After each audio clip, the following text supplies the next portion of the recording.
All right. Hey everybody, this is Brian Summers from Mastercam. Welcome to this edition of All Access Pass, where we talk to people in the industry about CNC machining, CAD, CAM, manufacturing. And today our special guest is Alan Lockery from Able Machine. How you doing, Alan? I'm just fine, Brian. How are you today? Doing great. Thanks for joining us today. We'll talk a little bit about Yep. manufacturing and what we all do. So just to let everybody know, Able Machine is a partner of ours, and we use some of the machines that they sell, and really solve some of the customers' problems before they become customers. So it's a great partnership, and really interesting way to go. So Alan, tell me a little bit about what your company does. Well, we're 35 years, if you can believe it, Yeah. here in the Northeast, and we're a machine tool distributor. So basically, I tell people we're like a high-end car dealership. We have several lines of machines. We represent Doosan, of course, and Yeah. Makino as our primary lines. And with that, we distribute those machines throughout the 6 New England states. We sow sales, we service them cradle to grave, and we also support with customers need engineering solutions Sure. for a problem that they're having. Awesome. And so subsequently, we have mutual customers, Yes, we quite a do. bit. So we sell them the CAD CAM package, and you guys sell them the machine, and they eventually have to work together, right? Correct. Yeah. And a number of times through our mutual history, we've worked together to get the posts working for guys that, needed to do that little special something. And like I just said, you guys have been very accommodating. The customers speak very highly of it. Yeah, just like I was mentioning before, we have two machines. We have a Makino and a Doosan lathe. I believe it's the Lynx version. Right. And Yep. yeah, so the fact that we're always coming out with new software, so to be able to come out with some of the beta software, the test software, and run it on the machines that you guys have been so kind to let us use, it really does help solve some of those customers' problems.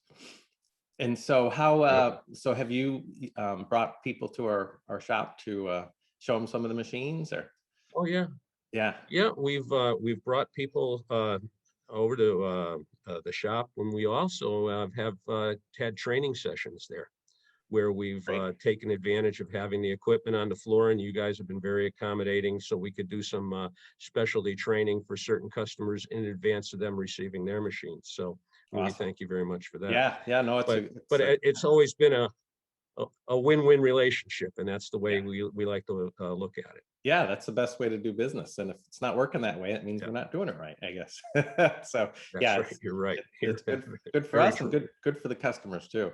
So I want to talk just a little bit about the industry. Obviously, we're kind of in the same industry, the manufacturing. So what, we've seen different changes along the years. What are some of the changes and challenges that you currently see within the manufacturing industry?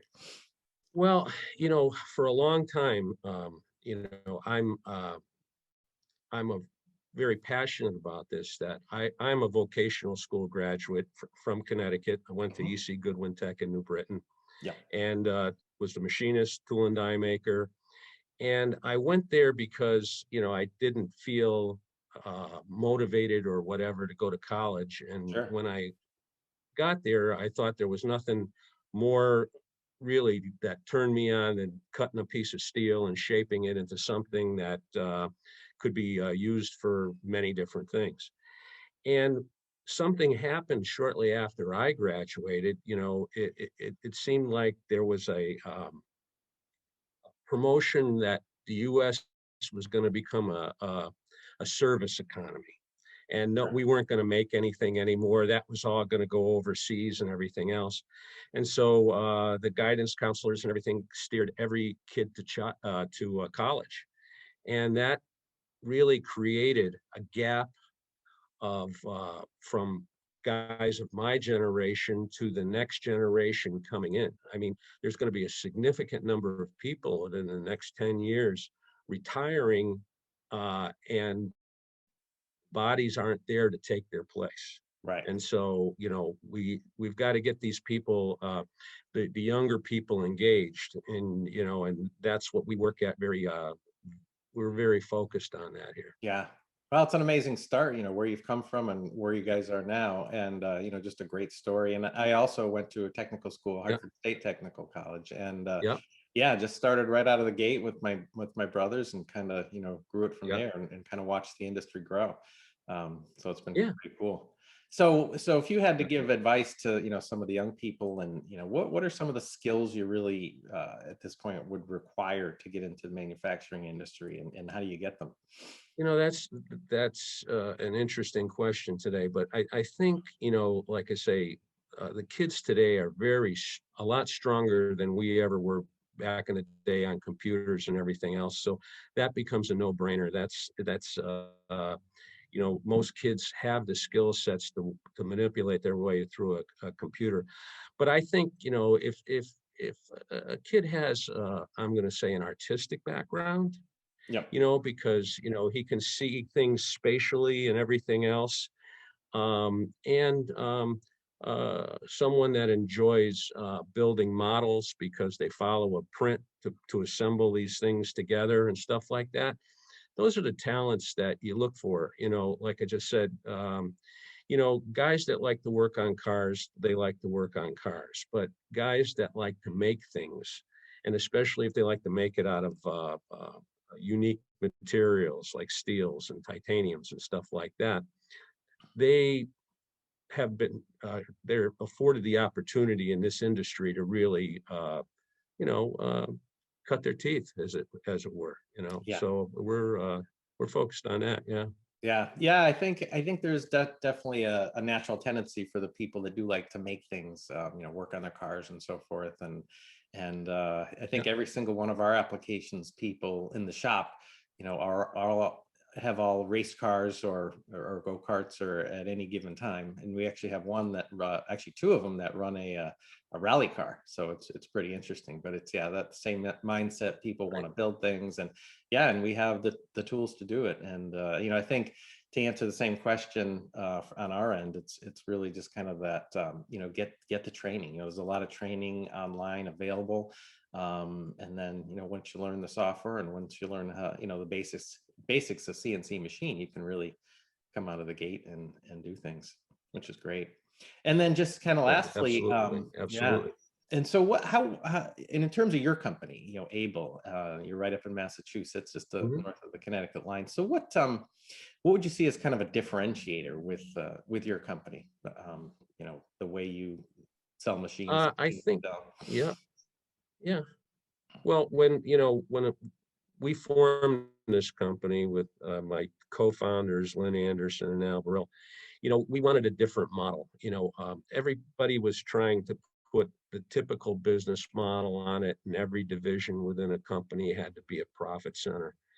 And we always attributed like things like service and things like that as a cost of sales. So we wanted to be the best service company in the Northeast. Mhm. And and I think a lot of our customers would agree with me there that we always said that if we say something, whether it's going to cost us money or not, we're going to do it just to make Sure. sure that the customer is satisfied. Right. And so we go forward quite regularly. I ran the service department pretty much the first 25 years that I was part of Able, and very focused on just making sure that the customers were always taken care of.